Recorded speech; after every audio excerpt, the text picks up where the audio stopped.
esos grandes maestros como Diego Rivera y demás. Entonces, esa confirmación fue para él fundamental, entender que su propia tierra, las experiencias que él ha vivido, su lugar de nacimiento, las cosas que ha vivido, ha visto en la calle y demás, podían nutrir su obra y que pueda construir una obra de arte con base en esas vivencias. Esa validación fue fundamental y lo logró en México. Quiero una pregunta, podría ser, Ginger.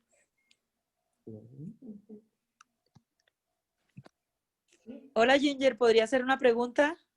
Es Prisi, Casey. Sí. Hola, ¿qué hubo, Juan Carlos? ¿Qué hubo, Uchi? Dale. Bien, quería hacerte una pregunta. No tengo claro el éxito de tu papá, del maestro Botero, en Colombia y en el exterior. ¿Dónde fue primero? En realidad fue primero por fuera. Bueno, Ok. él hizo una serie de exposiciones en Colombia, tuvo un reconocimiento realmente incipiente. Hubo una persona muy importante que descubrió su talento y demás, que fue Marta Traba en ese momento, en los años 60 en Colombia, años 50 en Colombia. Pero en realidad Botero empieza a triunfar. Él hizo una cosa muy valiente, hablando del valor, lo que hablamos anteriormente al comienzo, hizo una cosa realmente muy valiente, que fue entender que su obra consistía en rescatar las grandes tradiciones del pasado, particularmente del Renacimiento italiano. Okay. Recuperar la tierra como fuente de origen de tema para construir una obra de arte. Rescatar grandes tradiciones como el arte popular, el arte precolombino, el arte colonial. Y llegar con todo ese viaje a Nueva York en los años 60, donde el arte que se hacía era totalmente lo contrario. Era un arte volcado a lo abstracto, al expresionismo abstracto particularmente, donde no había ese interés ni por el pasado, ni las grandes tradiciones, y menos del Renacimiento y demás, y no había ningún interés por el arte figurativo. Y por eso le tocó tanto a mi papá luchar contra ese ambiente, y las primeras críticas que hubo, las primeras exposiciones en Nueva York fueron devastadoras, fueron fulminantes, fueron terribles y brutales, y en realidad él empezó a triunfar cuando ocurrieron simultáneas, casi en un momento, una serie de cosas. Una fue que la directora del Museo de Arte Moderno de Nueva York entró de casualidad a su estudio en Nueva York y vio uno de sus cuadros, que fue la Mona Lisa de 12 años, lo compró y lo puso en el Museo de Arte Moderno. Eso para mi papá fue un espaldarazo importantísimo.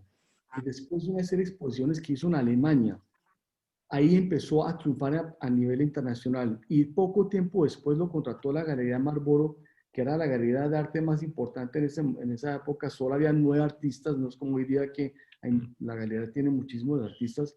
Ahí estaba Bacon, era la galería de mayor calidad del mundo, y eso ya lo empezó a lanzar a nivel internacional.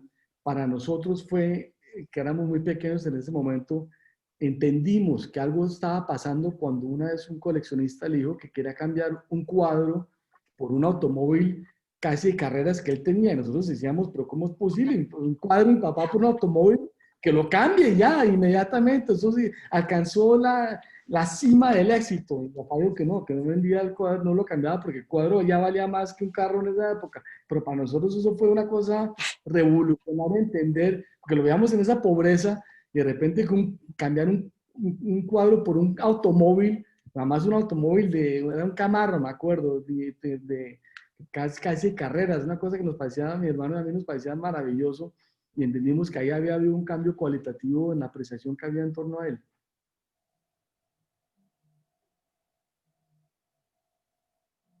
Se perdió, ahora se perdió. Ahora yo no las escucho a ustedes.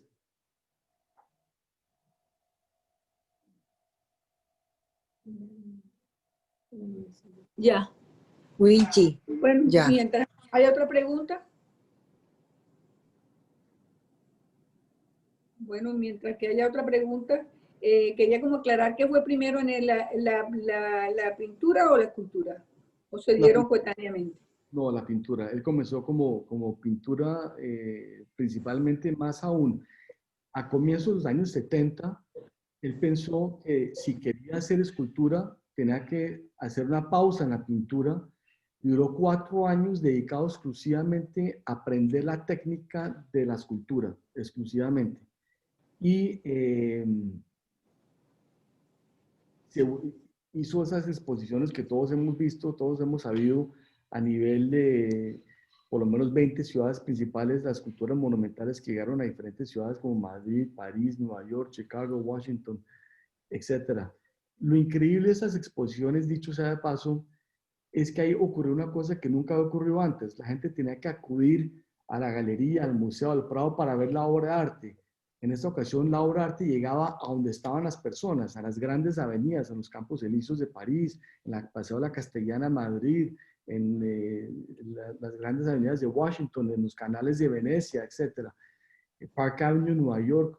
Entonces, eso fue algo revolucionario, tuvo un impacto enorme que el arte llegara al centro donde la gente pasaba su vida cotidiana y la gente pudo apreciar el arte botero y ver una cosa increíble, y era ver que las obras de arte tenían una calidad tal que permitía soportar la grandeza, el contexto. Palacio, la Piazza de la Signoria de Florencia, por ejemplo, sin ser anuladas por ese ambiente. Una obra de menos calidad, una obra menos importante que haría, yo siempre digo una palabra que no es correcta, que es enanizada, que haría achicada, pulverizada, anulada y castrada por la grandeza del contorno. En el arte botero tiene las figuras, tienen esta grandeza interna tal que soporta el contraste con el ambiente, y en todas las exposiciones la crítica siempre resaltaba que lo más increíble era que parecía que esas esculturas llevaran ahí toda la vida.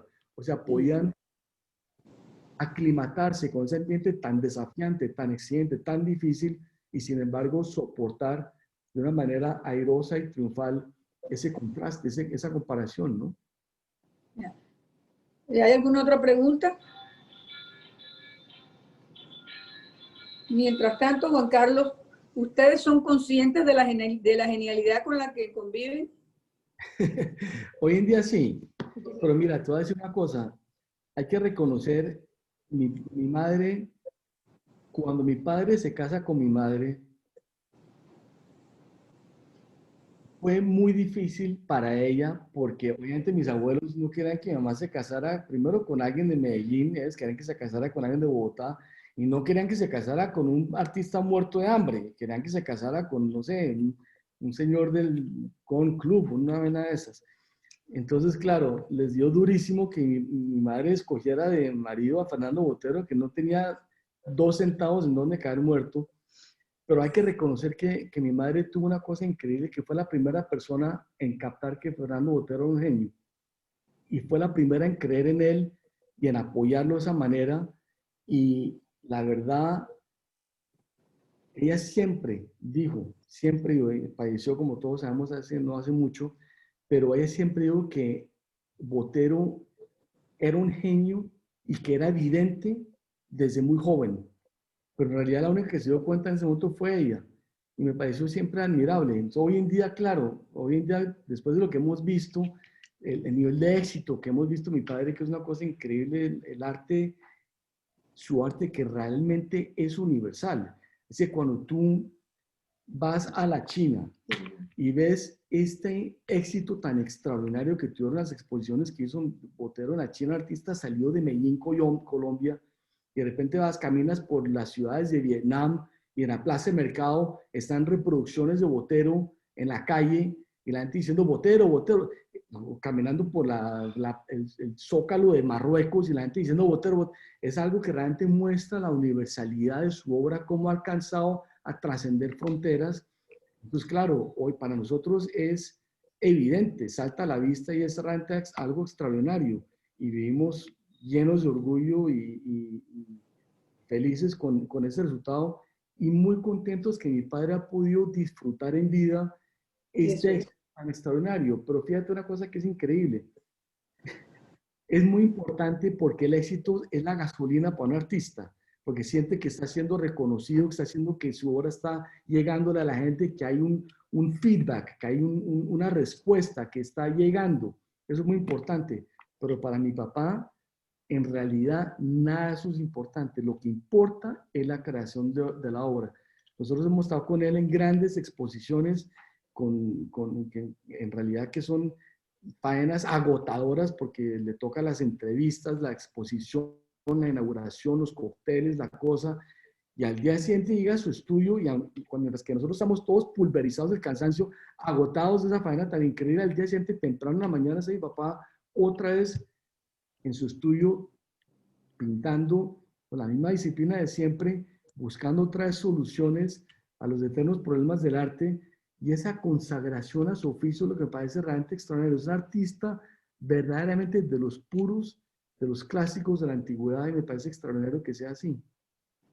Ya. Se dice que tiene pocos amigos. Bueno, lo que pasa es que mi papá se fue de Colombia hace muchos años. En realidad, si te pones a pensar, ese tema de los amigos es algo muy latinoamericano. En Europa, en lo que hay en Estados Unidos son más conocidos, más que el amigo de toda la vida. Él Sí. sí tuvo grandes amigos, uno de sus mejores amigos era su hermano Juan David, que desafortunadamente falleció.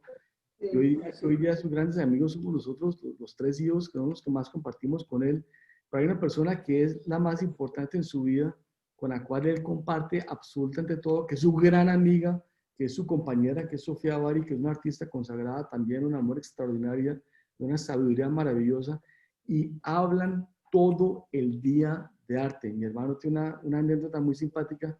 Él cuenta que una vez fueron a comer los tres, mi hermano Fernando, Sofía y mi papá en París, y empezaron a hablar sobre el color rojo siena. En ese momento mi hermano le entró una llamada de la China, le tocó pararse en la mesa, atender la llamada, duró un buen rato por fuera, y cuando volvió a la mesa, seguían hablando mi papá y Sofía sobre el color rojo siena. Tienen esa conversación, ese diálogo de artistas que se retroalimentan, se nutren, se alimentan mutuamente, y es algo, no paran de hablar todo el tiempo, es algo extraordinario.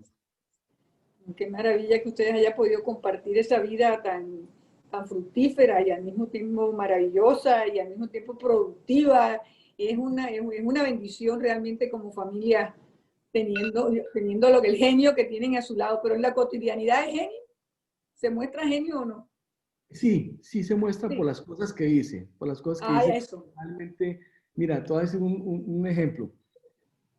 Yo hace rato vengo protestando en contra del arte contemporáneo conceptual. Me parece el colmo, me parece que es una renuncia a las grandes tradiciones del pasado, me parece que es una traición a lo que fueron los pilares del arte de todos los tiempos. El arte siempre tuvo un objetivo muy noble, que fue enaltecer el espíritu de la condición humana, enaltecer al espectador, ofrecerles deleite estético, creación de belleza plástica. El arte moderno ha renunciado a eso. Hoy día se llama el arte conceptual, creyendo que lo que importa es el concepto, la idea. Y con esa creencia han renunciado a la necesidad de la exigencia de la pericia técnica, el dominio de la técnica del oficio del artista, y lo que importa es la idea, lo cual es, a mi modo de ver, una gran injusticia, porque eso es suponer que el arte anterior no tenía conceptos. Pensar que el arte de Velázquez o de Goya no tenían conceptos es un atropello. Eran un arte de una gran dimensión intelectual, el arte de Miguel Ángel, el arte de Leonardo da Vinci, el arte de Bellini. Era un arte que tiene una enorme dimensión intelectual y filosófica. Entonces, un día hablando con él, diciendo estas cosas, y yo todo enaltecido, estaba yo acalorado diciendo que era el colmo, además, decía que yo decía que los grandes artistas tenían un gran bagaje intelectual detrás de su obra. Y mi papá dijo, porque tiene esa capacidad de un sentido común que va a la esencia de las cosas de una manera como como un cirujano con un bisturí, y dijo, en los casos anteriores, el concepto era el estilo. Punto. Y es cierto, porque el estilo de un artista es la totalidad de sus ideas. Cada artista, cuando tú miras una manzana pintada por Van Gogh, por Cézanne, por Mantegna o por Picasso, es la misma fruta, la forma más sencilla que existe en la naturaleza, que es una naranja, una forma circular. Pero en cada ocasión ves algo diferente. Y lo que ves no es una fruta, es un estilo. Es decir, la suma, la totalidad de ideas, la complejidad del bagaje filosófico del artista plasmado en cada una de sus imágenes. Lo que el artista piensa sobre la luz, la forma, el color, la armonía, la composición, la sensualidad, la belleza, todos los elementos que conforman una obra de arte. Esa totalidad, la suma, es el estilo. Lo que hoy día dicen arte conceptual. Pero él tenía razón. Hoy en día, anteriormente el concepto era el estilo. Es una frase muy profunda en realidad. Sí, definitivamente es un genio. Bueno, quiero decirle a todas las que nos acompañan que tenemos poquito tiempo ya con Juan Carlos, no gozamos de mucho tiempo, tenemos minutos, casi que segundos, si alguna quiere hacer otra pregunta, quiere conversar con él, quiere preguntarle algo, sencillamente tiene que levantar su manito, porque estoy segura que hay muchísimas inquietudes. Muchi, si quiere decirnos algo.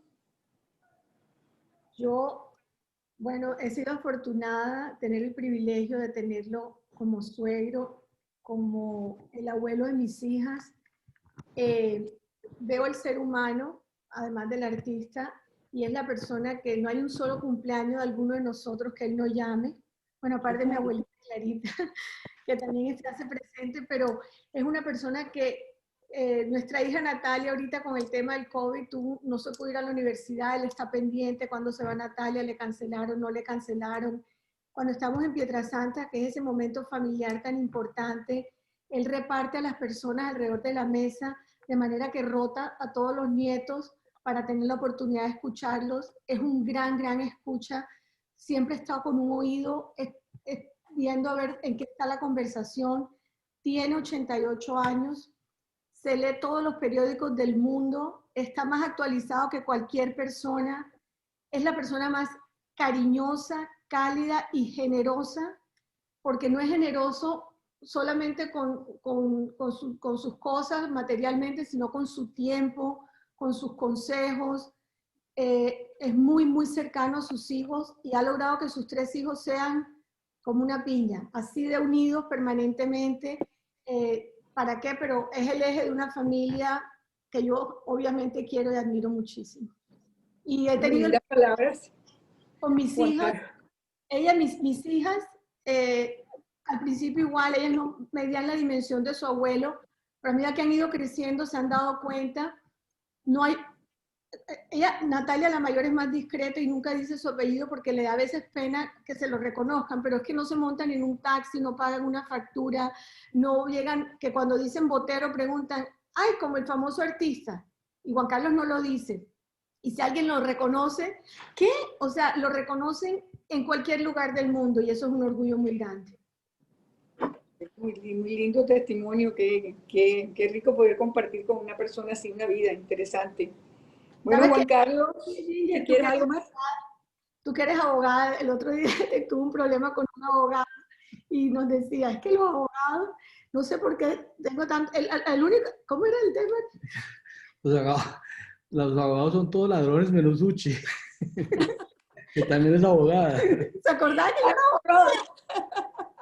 Gracias por lo que me corresponde. Perdóname por lo que me corresponde. No, qué maravilla, de verdad que yo creo, primero, darle las gracias a las personas que nos acompañaron hoy, que quisieron de verdad escuchar a Juan Carlos y además tener la posibilidad de verlo, porque aquí los queremos mucho. Es una pareja muy querida para nosotros, pues no tenemos más nada que hablar de lo que fue Marisa para nosotros y eso es una manifestación también. Agradecemos su tiempo, agradecemos mucho y ha sido un ángel en toda la llamadera y esta molestadera, pero lo ha hecho yo sé que con muchísimo agrado. Les agradecemos muchísimo a todas las que nos acompañaron, pueden sentirse orgullosos de la buena audiencia que tuvieron. Así que espero que no sea la última vez que nos veamos. Muchísimas gracias a ustedes y a todas las que nos acompañaron. Un abrazo grande para todos. Gracias. Gracias desde Ciénaga de Oro. Gracias, muchas gracias. A todas un besito. Chao, gracias.